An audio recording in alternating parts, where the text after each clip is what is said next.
He entered the building, and that was only the beginning. The moment Daniel stepped inside the building, nothing in the world seemed to change. People continued walking, phones kept ringing, footsteps echoed against the marble floor, and the security cameras silently blinked as they always had. To everyone watching, this was just another man entering another building on another ordinary evening. But what no one realized at that moment was that this was not the end of Daniel's story. In truth, it was only the beginning, and whatever happened next would slowly unfold in ways no one could have imagined. After the elevator doors closed behind him, time appeared to move normally, yet something subtle shifted. The elevator ascended smoothly, passing floors without stopping, but inside that metal box, Daniel felt an unfamiliar pressure, as if the air itself had thickened. He checked his phone, expecting a signal, but the screen showed nothing. No bars, no time, just a frozen display. Before he could react, the lights flickered, not enough to cause panic, but just enough to make him aware that something was wrong. When the elevator finally stopped and the doors slid open, Daniel prepared to step out, but what he saw made him pause.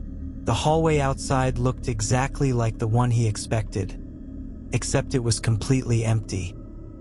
At first, the silence didn't scare him. Buildings can be quiet, especially after work hours. Daniel stepped out, and the elevator doors closed behind him with a soft metallic sound that echoed longer than it should have.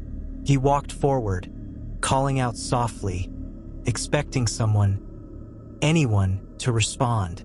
No voice answered him. The lights above flickered again, and for a brief moment, Daniel had the strange feeling that the hallway was longer than it should be, stretching further with every step he took. Still, he kept walking, unaware that back in the real world, the elevator he had exited was already carrying other people who had no idea a man had vanished moments before. Daniel reached what should have been the exit door, but instead of opening outside, it led him into another corridor, nearly identical to the first. The same color walls, the same carpet, the same hum of lights. Confusion crept in slowly, replacing his earlier calm. He turned back, only to realize the door he had come through was no longer there. In its place was a solid wall. No handle, no seam, no sign it had ever been a door at all. That was the moment Daniel understood that he was no longer in the building he entered. As minutes passed, Daniel tried to stay logical. He counted his steps, marked corners in his mind, tried to retrace his path. But every corridor led to another corridor. Every turn brought him somewhere familiar yet wrong. The lights never fully went out, but they dimmed just enough to keep his eyes straining. His phone remained frozen, as if time itself refused to move forward. Somewhere far away, he thought he heard footsteps, but whenever he stopped to listen, the sound disappeared, leaving behind only his own breathing echoing back at him. Meanwhile, outside, investigators were replaying the same footage over and over, unable to understand how a man could vanish inside a controlled environment. What they didn't know was that Daniel was still moving, still breathing, still searching for an exit that no longer existed. Hours felt like days to him. Hunger came and went. Exhaustion blurred his thoughts. And then, just when he began to believe he was completely alone, he heard a voice call his name. The voice didn't come from behind him or ahead of him. It came from everywhere at once. Soft, familiar, almost comforting. Daniel turned slowly, his heart pounding, and asked who was there. No answer came immediately. Instead, the lights brightened, revealing something he hadn't noticed before.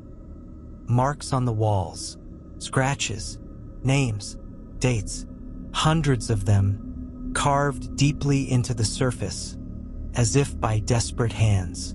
Some names were old, Some were recent, and all of them belonged to people who had entered places like this and never left. Panic finally took hold.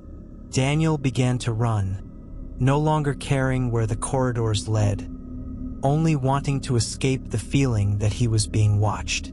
The voice returned, closer this time, whispering words he couldn't understand, words that made his head ache and his vision blur. The walls seemed to shift as he moved, rearranging themselves, closing paths behind him while opening new ones ahead. It was as if the building itself was alive, guiding him deeper instead of letting him go. At some point, Daniel reached a large open room, unlike any space he had seen before. The ceiling was impossibly high, fading into darkness, and the floor reflected light like still water. In the center of the room stood a door, different from the others, old and worn, covered in the same carved names he had seen before. As he approached it, the voice spoke again, clearer now, telling him that every person who entered this place was given a choice, though none of them understood what that choice truly meant. When Daniel placed his hand on the door, memories flooded his mind that were not his own. Faces he had never seen, voices he had never heard, lives interrupted mid-step, mid-sentence, mid-thought. He realized then that the building was not just a place, but a passage, and those who crossed it didn't simply disappear. They were absorbed, trapped between moments, unable to return yet unable to fully leave. Back in the real world, years passed. Daniel's case went cold. People stopped asking questions. The building remained open, unchanged, continuing to welcome new visitors every day. But sometimes, late at night, security guards reported strange sounds on the cameras. Footsteps in empty hallways, shadows moving where no one stood, and elevators stopping on floors that no longer existed. And on rare occasions, when the elevator doors opened, someone swore they saw a man standing inside, staring straight ahead, as if waiting for something or someone. Because Daniel's story did not end when he vanished, continued, and every person who walks into that building now unknowingly steps closer to becoming part of it. As the elevator doors slowly closed, Daniel finally felt it, the moment something went wrong. His phone screen was frozen, the signal had vanished, and the hallway outside no longer looked the way it should. The lights above flickered once, then settled into an unnatural silence. He took a step back, trying to calm himself, when suddenly he heard his name. The voice came from behind him.